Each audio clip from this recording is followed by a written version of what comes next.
Sobrang bigat. Sobrang bigat makita nung nangyari kay Charlie Kirk. Ang hirap tanggapin. Alam mo yung pagising mo, yun agad yung balita. Ang hirap tanggapin ng eksena.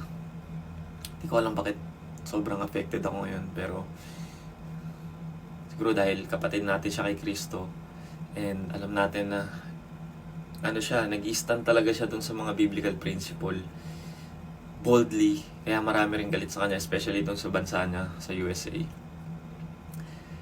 Isa siya sa mga pinapanood ko lagi, and ang dami ko natututunan sa kanya. Grabe yung wisdom, yung alam mo yung field ng Holy Spirit talaga, mararamdaman mo when he explain things, especially yung mga biblical na bagay.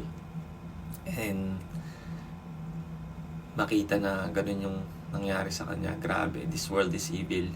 Sobrang lala. Alam nyo, malala na yung nangyari sa kanya. I tried to visit his page. Ito pa yung makikita mo. Actually, pinost niya yung event na yun, no? Bago mangyari yun.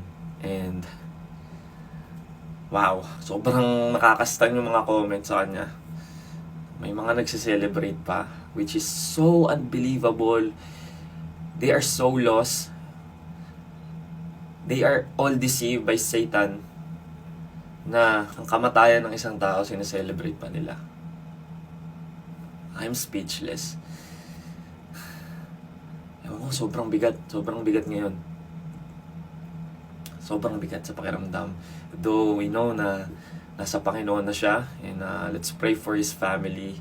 Pero grabe yung mundo ngayon.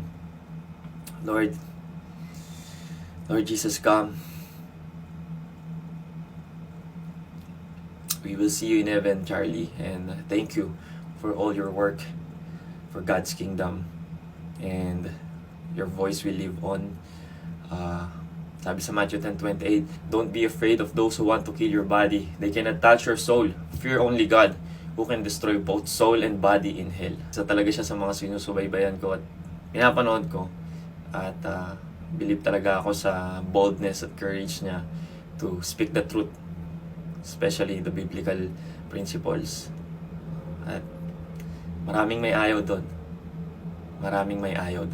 All who do evil hate the light and refuse to go near it, for the fear their sins will be exposed. Let's pray for his family, and let's pray for this world. Let's even pray for the man who did it to him.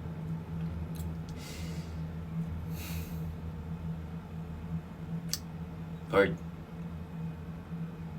balik na po kayo.